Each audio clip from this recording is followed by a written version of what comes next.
કાળઝાળ ગરમી વચ્ચે અમરેલીમાં પાણી માટે સિંહો વલખા મારે છે। વન વિભાગના શેત્રુંજી ડિવિઝનના સિંહોની રખેવાળીના દાવા પોકળ સાબિત થયા છે। મેરામણ નદીમાં પાણી માટે વલખા મારતો સિંહનો વિડીયો પણ સામે આવ્યો છે। વિડીયોમાં વન વિભાગે 5 સિંહનો દાવો કર્યો, પરંતુ વિડીયોમાં 7 સિંહ હતા। વિડીયોમાં દેખાયેલા સિંહથી શેત્રુંજી નદીએ 300 મીટર દૂર હોવાનો પણ દાવો ખોટો છે। ગુજરાત ફર્સ્ટની ટીમે વન વિભાગની પોલ ખોલી અને અમરેલીના ગોબા ગામે ગુજરાત ફર્સ્ટે રિયાલિટી ચેક કર્યું હતું, જ્યાં કંઈક અલગ જ દ્રશ્યો સામે આવ્યા હતા। સિંહની સુરક્ષા સામે પણ એટલા જ સવાલો થઈ રહ્યા છે। જે વિડીયો સામે આવ્યો હતો તેનું તથ્ય ટીવી સ્ક્રીન પર આપ જોઈ રહ્યા છો। જો કે સિંહનો જે દાવો કરવામાં આવ્યો હતો તે પણ પોકળ સાબિત થયો છે। વિડીયોમાં દેખાયેલા સિંહથી શેત્રુંજી નદીએ 300 મીટર દૂર હતી। જો કે વિડીયોમાં 7 સિંહ હોવાનું પણ સામે આવ્યું છે। ગુજરાત ફર્સ્ટે રિયાલિટી ચેક કર્યું છે, જેમાં દ્રશ્યો કેદ થયા છે, જે વાસ્તવિકતા હતી તે સામે આવી છે। અમરેલીના ગોબા ગામે ગુજરાત ફર્સ્ટની ટીમ પહોંચી હતી। જો કે મેરામણ નદીમાં પાણી માટે વલખા મારતા સિંહનો આ વિડીયો વાયરલ થયો હતો। જે રખેવાળીના દાવા સિંહોના કરવામાં આવે છે તે તમામ દાવાઓ અહીં પોકળ સાબિત થયા છે। વન વિભાગની શેત્રુંજી ડિવિઝનના સિંહોની જે રખેવાળી કરવામાં આવે છે તેની સામે કંઈક અલગ જ દ્રશ્યો, વરવી વાસ્તવિકતા શું છે તે ટીવી સ્ક્રીન પર આપ જોઈ રહ્યા છો। એક તરફ કાળઝાળ ગરમી પડી રહી છે અને જેને શાન ગણવામાં આવે છે એ જ સિંહોની સુરક્ષા પર પણ એટલા જ સવાલો ઉઠી રહ્યા છે।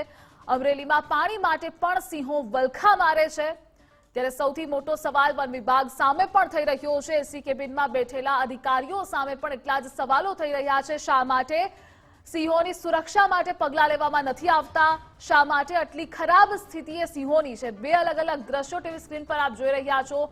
વલખા મારતા સિંહના દ્રશ્યો કેમેરામાં કેદ થયા છે। એક તરફ કાળઝાળ ગરમી, એલર્ટ ગરમીનું અપાઈ રહ્યું છે। ગરમીનો પારો 47 ડિગ્રીને પાર પહોંચી ગયો છે અને એ સ્થિતિમાં સિંહોની સુરક્ષા પણ નથી થતી। વન વિભાગના શેત્રુંજી ડિવિઝનના સિંહોની જે રખેવાળી માટે દાવા કરવામાં આવે છે, મસમોટા દાવાઓ જે પોકળ સાબિત થયા છે। મેરામણ નદીમાં પાણી માટે વલખા મારતો સિંહનો આ વિડીયો સામે આવ્યો હતો, તો વન વિભાગે 5 સિંહનો દાવો કર્યો હતો, પરંતુ હકીકત કંઈક અલગ જ સામે આવી છે। આ વિડીયોમાં 7 સિંહ દેખાઈ રહ્યા છે અને વિડીયોમાં દેખાયેલા સિંહથી શેત્રુંજી નદી એ 300 મીટર દૂર હોવાનો પણ દાવો છે। અને આજ મુદ્દે આપણી સાથે સંવાદદાતા ફારૂક કાદરી જોડાઈ ગયા છે। ફારૂક, ગુજરાત ફર્સ્ટે રિયાલિટી ચેક કર્યું કે જ્યાં સિંહો પાણી માટે વલખા મારતા હતા તે તો હકીકત હતી જ, પરંતુ અન્ય શું વાસ્તવિકતા તમને જોવા મળી તે જણાવશો।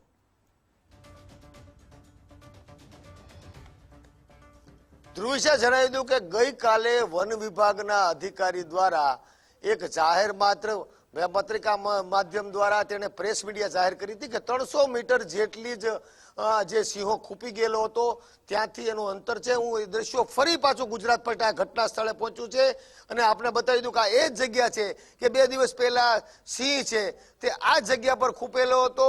આ ગોબાનો સીમ વિસ્તાર છે, લગભગ 5000 વીઘાનું આ લગભગ વાડી વિસ્તાર છે અને 5000 વીઘા જેટલું બીડ વિસ્તાર છે। હું કેમેરામેનને કહીશ કે બીજી સાઈડના પણ પ્રયત્નો બતાવવાના પ્રયત્નો કરે, કેમ કે જે રીતે વન વિભાગના ડીસીએફ જયંત પટેલ એવું જણાવતા હતા કે આ સિંહ જ્યાં ખૂપેલની જગ્યા છે તે 300 મીટર જેટલી જ જગ્યા છે, પરંતુ હું કેમેરામેનને કહું કે જગ્યા બતાવે। આપ જોઈ શકો છો કે આ જે વાડી સામે મારી આંખ જ્યાં સુધી પહોંચે ત્યાં સુધી એક પણ નદી દેખાતી નથી, કેમ કે આ વિસ્તારમાં સુકી ભટ્ટ જે ધરા છે, ખેતરવાડી સામે દેખાય છે, એની બાદમાં 90 વીઘાનું ખેતર અહીંના ખુમાણનું છે, બાદમાં શેત્રુંજી નદી આવી છે। જો સિંહો અહીંથી ચાલીને વાડી માર્ગે જાય, વાડીયું ઠેકતા ઠેકતા ત્યાં સુધી પહોંચે તો પણ 1 કિલોમીટરનું અંતર થાય છે, પરંતુ જો ગાડા માર્ગે અહીંથી સિંહો ચાલે, જે માર્ગો આપણે વાહનો ચાલે છે, તો 1.5 કિલોમીટર જેવું અંતર થાય। પરંતુ વન વિભાગના ડીસીએફ માત્ર ને માત્ર ફક્ત પોકળ વાતો કરી રહ્યા છે, ક્યારેય ઘટના સ્થળે આવતા નથી। માત્ર ને માત્ર એવું કહી રહ્યા છે કે ગુજરાત ફર્સ્ટ છે તે સત્યથી વેગળા સમાચાર આવે છે। અરે સાહેબ, તમે એસી ઓફિસમાંથી બહાર નીકળો, તમે પોતે અહીંયા આવો, અમે મેજર ટેપ લઈને તમને માપી દેવા તૈયાર છીએ કે આ ઘટના સ્થળથી લઈ અને સામા સુધીનો જે પટ્ટો છે, શેત્રુંજી નદી આપ જણાવી રહ્યા છો, એનું 1 કિલોમીટરનું અંતર છે, એમાં એક પણ ફૂટ ઓછું નહીં। પરંતુ આપ જે રીતે માત્ર ને માત્ર એસી ચેમ્બરમાં બેસીને વાતો કરો છો એ વાત આપણી સત્યથી વેગળી છે। આપણી સાથે ભાવનગરના રિપોર્ટર કુણાલ છે, આપણે કુણાલને જ પૂછી। કુણાલ, તમે અહીંયા પહોંચ્યા, તમે શું જોયું? વન વિભાગનો અધિકારી એમ કહે છે કે 300 મીટરનું અંતર છે, તમે શું માનો છો?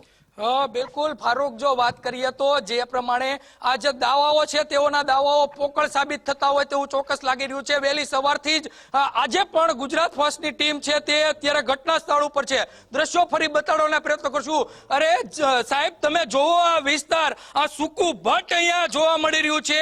જંગલના જે રાજા સિંહો છે, 22 જેટલા જે સિંહો છે તે આ વિસ્તારમાં પોતાનું જે જીવન છે તે જીવન ગુજારી રહ્યા છે. આકરો તાપ છે, આકરી ગરમી છે.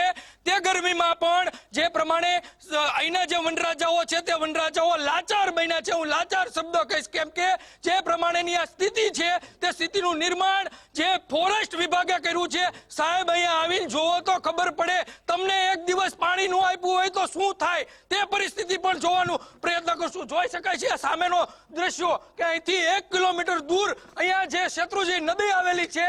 સાહેબ, તમે જોવો, જે આ ગ્રુપો, જે સિંહોના જે ગ્રુપો હોય છે તેમાં નાના નાના સિંહના બચ્ચાઓ હોય છે. તેઓને 1 કિલોમીટર સુધી જવું એટલે બહુ તકલીફ પડતી હોય છે. સાહેબ, તમારે એક તરફ તમારા ફોરેસ્ટના જે અધિકારીઓ છે, તમારા જે ટ્રેકરો છે, તે ટ્રેકરોને પણ અહીંયા નથી આવવું. એટલે તમે જે પ્રમાણે તમને જે આદેશ મળી રહ્યા છે તેમાં પણ તમે ગુજરાત ફર્સ્ટને પોકળ સાબિત કરવા માંગો છો. તમે આ એક સ્થિતિ જોવો, અહીંયા પહોંચીને જોવો તો ખ્યાલ આવે. દ્રશ્યો બતાડવાના પ્રયત્ન કરી જોઈ શકાય છે કે શ્વાન છે તે પણ અત્યારે પાણી માટે વલખા મારી રહ્યું છે. પરંતુ નિર્ભર તંત્ર, ફોરેસ્ટનું જે નિર્ભર તંત્ર છે તે હજી સુધી અહીંયા પહોંચ્યું નથી. કેમ કે અહીંયા પાણી પહોંચાડવાની સ્થિતિ હતી, તે પાણી નથી પહોંચાડી શક્યા. અને તમે ઉપરથી એવું કહો છો કે ગુજરાત ફર્સ્ટના સમાચાર પોકળ છે. અરે સાહેબ, તમે અહીંયા પહોંચો, તમને મેજર ટેપથી માપીને બતાવીશું. અમે અહીંયા વહેલી સવારથી પહોંચ્યા છીએ. 2 દિવસથી ગ્રાઉન્ડ ઝીરો ગુજરાત ફર્સ્ટ કરી રહ્યું છે. તમારા અધિકારી ખુદ અહીંયા કહેતા હતા કે આ મેટરને વાઇન્ડ અપ કરો. શું કામ ભાઈ વાઇન્ડ અપ કરવાની? શું કારણ છે? તમારે અહીંયા તસ્દી લેવી પડે, અહીંયા પહોંચવું પડે, અહીંયા સિંહો માટે કંઈક કરવું પડે. સાહેબ, એસી ચેમ્બરમાં બેસી આ પ્રકારની સ્થિતિ નહીં ચાલે. સિંહોના અહીંયા કહી શકાય કે પાણી માટે વલખા મારતા સિંહો છે તે અત્યારે અહીંયા જોવા મળી રહ્યા છે. ધ્રુવિશા જી, માહિતી બદલ આભાર આપનો.